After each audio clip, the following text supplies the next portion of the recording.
Morning students. बेटा हमारा geography का 6th चैप्टर चल रहा है, तो इसके अंदर हम 2 पार्ट इसके डिस्कस कर चुके हैं। आज हम इसका लास्ट और रिमेनिंग पार्ट डिस्कस करते हैं। तो देखिए बेटा, हमारी आज की हेडिंग है industrial pollution and environmental degradation. तो देखिए, जितनी भी बड़ी बड़ी इंडस्ट्री लगाई गई हैं उससे बहुत अधिक मात्रा के अंदर पोल्यूशन होता है। तो वो कौन कौन से, तो जो पोल्यूशन होता है वो 4 प्रकार का बताया गया है इसमें। तो इसके द्वारा एयर पोल्यूशन, वाटर, लैंड और नॉइस, ये चारों ही पोल्यूशन हम इसमें डिस्कस करते हैं।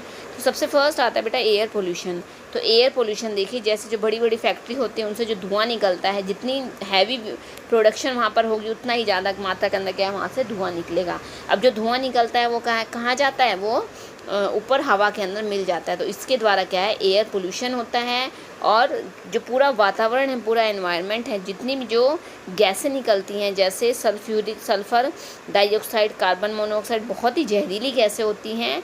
और जब ये हवा के अंदर मिल जाती हैं तो इसके क्या है, इसके द्वारा बहुत सारे जो प्रॉब्लम्स हैं, बहुत सारी जो डिसीज़ है वो सभी के सामने आती हैं। तो इसके द्वारा क्या है, जो एयर पोल्यूशन होता है बहुत तेज़ी से फैलता है, बहुत तेज़ी से बढ़ता है। जैसे अब जो भोपाल गैस ट्रेजेडी हुई थी, तो वो भी किसकी वजह से हुई थी, वो भी इसी वजह से हुई थी। और उसकी वजह से क्या है, एयर जो पोल्यूशन हुआ था उसका ह्यूमन की हेल्थ के ऊपर, एनिमल्स की हेल्थ पर, प्लांट्स पर, सबके ऊपर ही बहुत बड़ी मात्रा के ऊपर इसका इफ़ेक्ट आता है। सेकंड आता है बेटा वाटर पोल्यूशन। वाटर पोल्यूशन में देखिए, जब जो बड़ी बड़ी इंडस्ट्रीज़ होती हैं तो वहाँ से जो निकलने वाला जो केमिकल्स, लिक्विड केमिकल्स होता है, उससे क्या है, कहाँ ड्रेन कर दिया जाता है, उसे नदियों के अंदर, वाटर बॉडीज़ के अंदर, रिवर्स के अंदर उसे ड्रेन कर दिया जाता है। और इसकी वजह से क्या है, वो जो नदियों का पानी होता है वो प्रदूषित हो जाता है। और उसी पानी को क्या है, जब हम लोग पीते हैं तो हम लोग बीमार हो जाते हैं। और इस जल के अंदर रहने वाले जो जीव जंतु हैं, पेड़ पौधे हैं, वो उनके भी क्या है, लाइफ ख़त्म हो जाती है और वो बहुत सारी बीमारियों से ग्रस्त हो जाते हैं। तो इन सब चीज़ों के ऊपर क्या है, कंट्रोल होना चाहिए, ताकि जो वाटर पोल्यूशन उसे रोका जा सके। नेक्स्ट आता है बेटा थर्मल पोल्यूशन। थर्मल पोल्यूशन में क्या होता है, देखिए इसके अंदर क्या होता है, जब फैक्ट्रियों से गर्म पानी को फैक्ट्रियों से बाहर निकाल दिया जाता है तो वो क्या है, कहाँ चला जाता है, पानी ज़मीन पे जाता है या नदियों में मिल जाता है। तो इसकी वजह से क्या, रिवर और पॉन्ड में जाता है, तो वो पानी क्या है, वहाँ जाकर जीव जंतुओं को नष्ट कर देता है, ख़त्म कर देता है। तो इसलिए गर्म पानी को थर्मल जो पोल्यूशन होता है, इससे थर्मल पोल्यूशन होता है, और जो बहुत ही ज़्यादा हार्मफुल होता है, बहुत ही ज़्यादा खतरनाक होता है। नेक्स्ट आता है बेटा नॉइज़ पोल्यूशन। नॉइज़ पोल्यूशन में देखिए क्या होता है, नॉइज़ पोल्यूशन में होता है, जो बड़ी बड़ी फैक्ट्रीज़ होती हैं वहाँ पर क्या है, बड़ी बड़ी मशीनें चलती हैं, उनका बहुत ज़्यादा शोर होता है, बहुत आवाज़ आती है।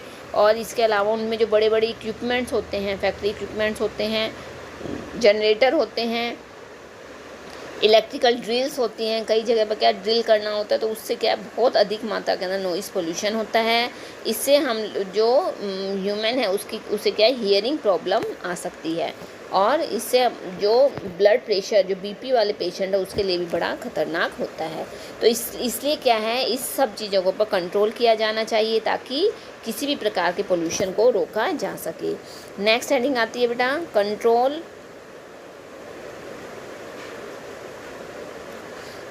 Of environmental degradation. तो इसमें देखिए, हमें इन सब चीज़ों के ऊपर कंट्रोल करना चाहिए, ताकि जो ये जितनी भी प्रॉब्लम, ड्रॉबैक्स हमारे सामने आ रहे हैं, वो सारे ड्रॉबैक्स ख़त्म हो सकें।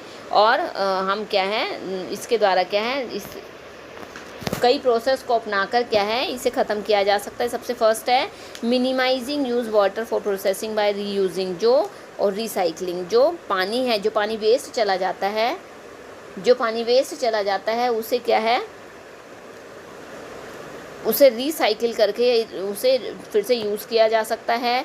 या जो बारिश का पानी है उसे इकट्ठा करके उसे यूज़ किया जा सकता है। ट्रीटिंग हॉट वाटर है, और जो नदियों के अंदर जो गर्म पानी छोड़ दिया जाता है, उसकी वजह से क्या है, बहुत सारे जलीय जीव और पेड़ पौधे नष्ट हो जाते हैं। तो उसके लिए क्या है, अलग अलग प्रकार के प्रोसेस को अपनाकर इन सब चीज़ों को चेंज करना चाहिए। और जितने भी प्रकार के पोल्यूशन हो रहे हैं उसको पर कंट्रोल किया जाए, ताकि जो हमारा देश है, हमारी जितनी भी इंडस्ट्रीज़ हैं वो ग्रोथ कर सकें, डेवलपमेंट हो सके उनके अंदर, और उसके द्वारा हमारा देश भी ग्रो कर सके, डेवलप हो सके। तो इसके लिए क्या है, जो एनटीपीसी है, उसने एक एनटीपीसी को तैयार किया गया है। तो ये एनटीपीसी क्या है, एक मेजर पावर प्रोवाइडिंग कॉरपोरेशन है भारत का, और ये ISO certification for EMS environment management system, इसके द्वारा क्या है, optimum utilisation of equipment, adopting latest, इसके अंदर देखिए इसके द्वारा कुछ बातें बताई गई हैं, जैसे आधुनिक तकनीकों के ऊपर आधारित उपकरणों का प्रयोग किया जाए। सेकंड है बेटा मिनिमाइजिंग, अधिकतम जो राख मतलब जो अपशिष्ट पदार्थ हैं वो उसको कम से कम उससे कम किया जाए। नेक्स्ट है जो provide green belt for nutrition, ecological balance, और जो इकोलॉजिकल जो बैलेंस है उसे मेंटेन किया जाए। Reducing environmental pollution, environmental pollution को रिड्यूस किया जाए, उसे ख़त्म किया जाए। और इकोलॉजिकल मॉनिटरिंग, और जो इकोलॉजी से हमारे जो एनवायरनमेंट से रिलेटेड जो भी ड्रॉबैक्स आ रहे हैं उन सब के ऊपर क्या है पॉइंट आउट किया जाए, ताकि इन सब चीज़ों के ऊपर क्या है रोक लगाकर हमारे देश को स्वच्छ और स्वस्थ बनाया जा सके।